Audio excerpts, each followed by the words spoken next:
Last year I was contacted by a company, Mars Hydro, inquiring if I'd be interested in doing a review of their SP250 Growlight together with the grow tent. I finally got round to doing the review. There's a little disclaimer here, just to let you know, these have been forwarded to me free of charge in return for an unbiased, non-paid for review and personal opinion. So let's get opening. Like with all containers and boxes, be very careful with the blade because you never know what's lurking just below the surface.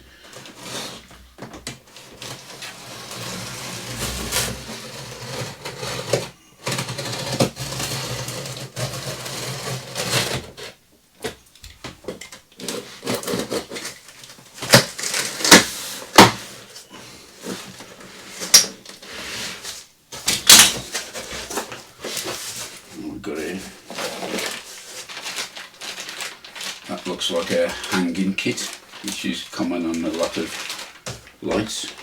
Take that out. That there is the warranty card. We'll have a look at that a bit later on. And down here we have a 2-page instruction information leaflet. What I'll do, I'll actually scan that, put it on the screen, then you can stop it and look in a bit more detail if you want to.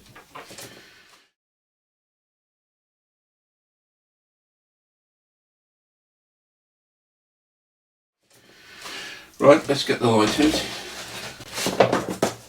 I must say, first impressions, the packing is very well done.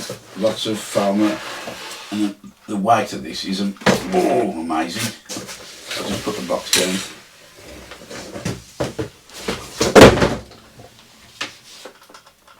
Just carefully lower it down.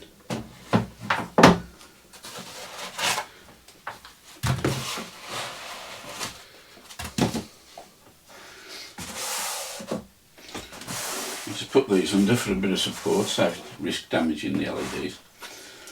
Just pop a tape measure on. The overall length is just over 42.5 inches, which would be 108 centimetres. It actually measures there. And the width is around about 80 centimetres, just over 3 inches. It's a fair bit of weight to this, and according to the instructions it's 4 kilograms, which is 8.5 pounds. But nice and sturdy, and providing you hang it correctly, that shouldn't be an issue. The LEDs underneath here, these are classed as Epistar, I think, and there's 684 in total, including some ultraviolet and infrareds as well. They do look as though they've got a little plastic coating on here. It's very hard to see. I'll try and show you with a cutaway on the camera. That'll be good because it'll protect it from any damp, and also you can wipe it clean. And I've noticed on the instructions as well, it's got an IP rating of 65. That's the ingress protection, which is a measurement of its resistance to impact and also resistance to water. So the higher the number on the IP rating, usually the better, and 65 is fairly good. Turning it back over again, this thing here is called the driver, and this one is a Meanwell driver. It's bolted to the back, and although the chassis of this is very, very sturdy, aluminium, and lots of heat sinks to dissipate the heat away, this possibly, not sure yet until I've tried it, may cause extra heat, although there is little standoffs here to separate it from the light. You can actually remove this as 4 screws to fetch it off, so if you're using this in a grow tent you could actually have the driver outside to probably keep less heat away, but we'll see how it goes a bit later on. I've read online, but I've not actually checked it. By removing that, there are 2 little screws in there which you can dim the light, but as it is at the moment, I'll be leaving that as it is, not touching it at all. The backing plate, as I said, it's large aluminium. It's got some tremendous heat sinks on, so I can see the heat coming away from there quite good. Very well constructed. nice and strong it is. As I mentioned earlier, inside this bag we have the pulley system for raising and lowering the lights, and there's also two little mounting brackets which fit on the end of the lights, and then the ropes suspend from each end. I'll fit them on and bring it back. Very simple fitting the brackets, just a matter of pushing over the sides, click into place, and there they are as the hangers. Referring back to this instruction sheet, the light is rated for 50,000 hours plus, which is a fair amount of time, and the coverage will cover an area of 4 feet by 2 feet. That's 1200 millimeters by 600 millimeters. There's a number of different hanging heights what they recommend, and it depends on what you want it for the plants.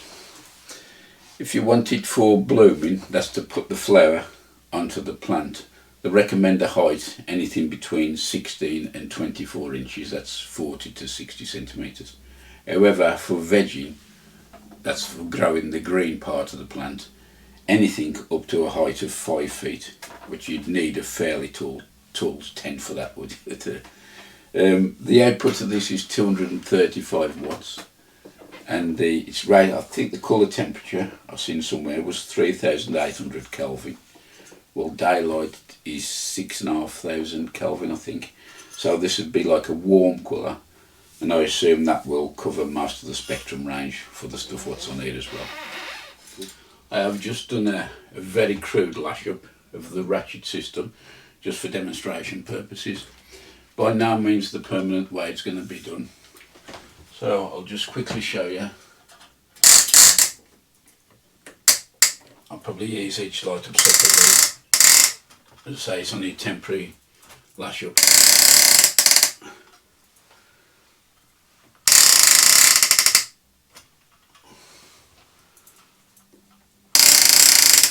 So those are roughly at the same height.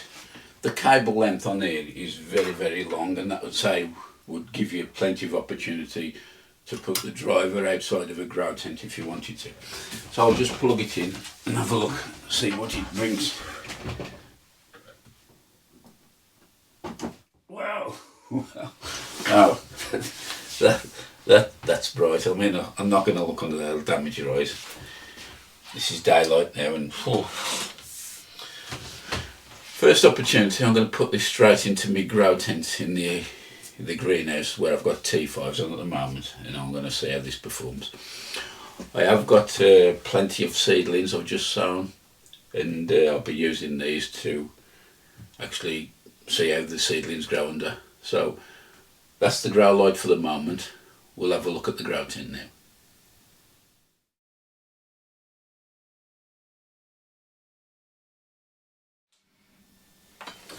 Okay, I've just opened the box of the grow tent, and this is what you get, together with a double-sided A4 comprehensive instruction sheet. First thing I noticed is all the joints, the poles, the corner pieces are identified with lettered stickers, and that corresponds with a diagram on here indicating which poles go where. And the other thing which is noticeable, and it'll go quite well with the Growlight, is that the poles are all powder coated.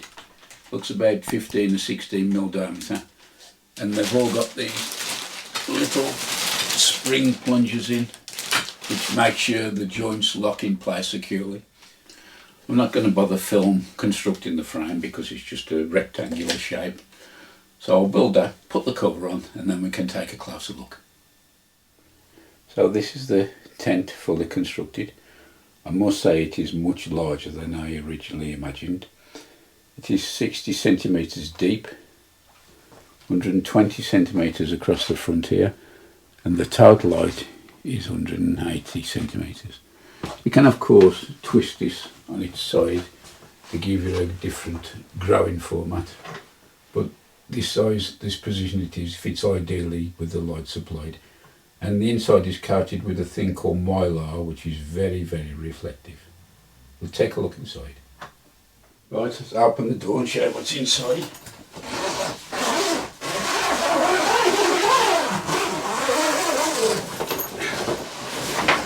And that's what it looks like with the lighting. I'll just pass you inside and have a look. There's 1, 2, 3, 4 sleeved vents. Both of them are double insulated with drawstrings on, so it does exclude the light. I have put a couple of little cable ties up the top just to suspend the lights as a temporary measure for this demo. There is a little wallet here that you can put your stuff in there if you need to. Down the bottom there's 3 vents there and another one there if you want to put an extraction fan or something in. And also included here, just follow that out, is a drip tray to keep the water, anything spills and that. So that's the tent setup with the lighting, and that's the SP250 included. To finish off, I've turned the light off so it doesn't burn the screen out while I'm speaking to you. I mentioned earlier about the cable which connects the driver to the light. It is quite long, as you can see, and that allows the driver to be removed and put outside the tent should you need it, or if you know a qualified electrician, maybe you could get someone to shorten the cable for you. About the frame assembling, that went together like a piece of cake, with the tubes being lettered, easy to follow the diagram, and in no time the frame was built. What I will say is that to put the cover on, I would advise something this size of getting assistance, and make sure that the zip is fully open all the way around. It does make the cover go on a lot easier. The frame is very well made, tubular steel, powder coated. You can get frames which are made out of plastic tubing. Something this weight, I wouldn't advise it. This is more than adequate to do it in. And the fabric is something called Oxford fabric. Very well strong it is. And looking at the zips, it's all double stitched, so for strength and light containment. And that's about it, I think. So thanks very much for watching, and we'll just do a little roundup. So that's my initial unboxing review of the Growlight and the tent. Without actually putting them into action, it's hard to pick up any pros and cons. But looking as the format it is, a long thin shape, it obviously lends itself to growing plants in a line. That'd be ideal. Not sure if you can daisy chain these, I don't think you can, but that's irrelevant. Anybody with a more square type grow tent, short, 2 foot square or so, you're probably better off. Mars Hydro do a range called the TS range, where it's rectangular or more square format, and that'd probably be better. If you have got a short grow tent, you could always tip it on its side, which this will be used like that for the time being. And I do believe that there is another model out now called the SP3000, where I think the diodes for that included are Samsung, but not 100% sure. You need to check that. So that's about it for this initial review. Many thanks for watching. I hope you got something out of it, and I'll see you in the next episode of MuddyBootz Allotment.